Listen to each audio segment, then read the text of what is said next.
I found my jersey, but I'm under the weather.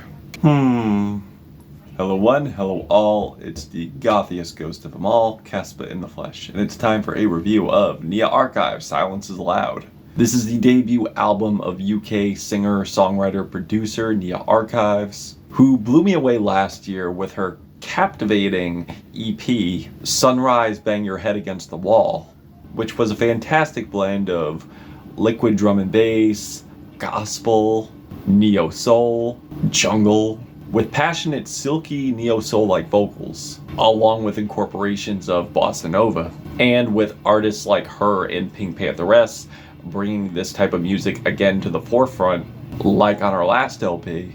Not only bringing liquid drum and bass, but also emo-style lyrics, bedroom pop and dream pop like production, and with the EP being as great as it was, and with the singles being as great as they were, I had very high expectations for this album. And with 13 tracks, just a little over 30 minutes, my expectations were definitely met, as I was loving singles like Crowded Rooms, where the bustling breakbeats coalesce well with the dramatic inspirational synths, with this almost post-punky reverb driving bass, as well as these epic swells of instrumentation that make me feel like I'm ascending and everything is just speeding past me. Paired with Nia's sultry, silky, eccentric vocals, the combination to me is like what would happen if Erykah Badu collabed with Squarepusher and also Aphex Twin, with its skittering drum patterns and personal songwriting, with her feelings of isolation even if it is a crowded public space,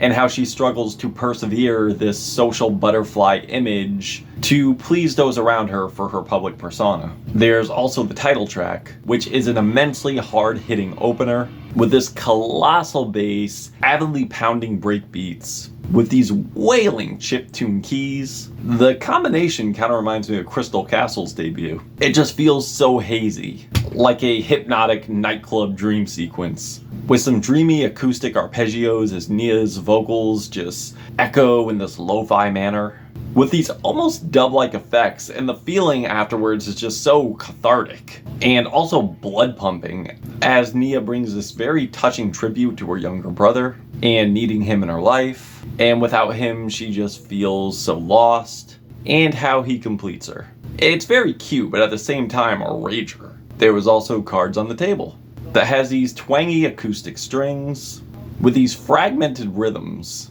and bright synth arpeggios, with the incorporation of country, with these glistening keys, summery organs I believe to be pedestal, and the combination does bring Brit pop, about meeting this guy, having unique bonds, enjoying each other's company, feeling nothing but bliss, but feeling like she's found that special someone, and just found harmony around each other.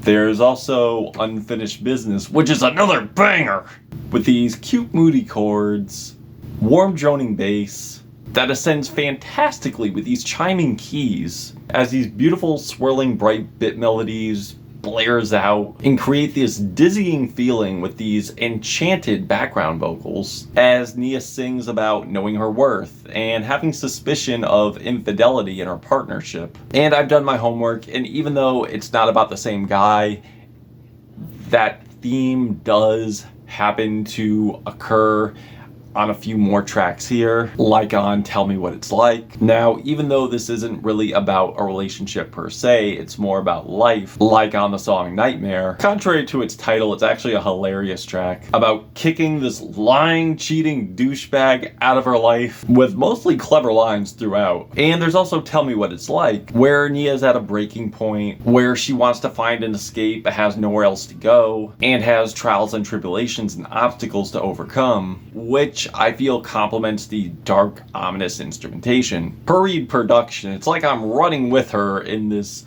maze of trying to get away from all this trauma, all these tumultuous times. And the song Family has these eerie organs, ominous bass hits, chanting group vocals, jangly breakdown about unfortunately falling out with family and accepting the reality and standing strong as an individual, pretty much being the black sheep of the family, saying, look, I've tried and as much as it pains me, I have to leave it where it is, and that's the way it's gotta be. And the closer, which was on the EP, I feel ties things up well thematically, with the concept of falling out, breaking ties, and asking why she shouldn't depart, which gives the album the sense of finality. With such beautiful, atmospheric, dreamy production, and the driving bass, the moody reverb strum guitars, give it a very emo-like feel, and I think goes great with the breakbeats. But if I had any complaints about this album, there are tracks here that come off more as interludes more than they do songs. Blind Devotion, I would say, has nice sci-fi synths. Lyrically, it's drawing a narrative. The hook is memorable, but it's just too short. And honestly, I would say the same for Killjoy and Out of Option, that only run over a minute. But honestly, I thought this album was a great debut. Sure, there are some tracks that don't really run as long as I'd like them to. Sure, this album is a little on the short side, but I feel Nia continues to bring creativity to her style of liquid drum and bass and jungle, while also sharing personal, introspective stories as well, and mostly just hitting us with bangers, hitting us with bops. And I feel is definitely an artist people should look out for.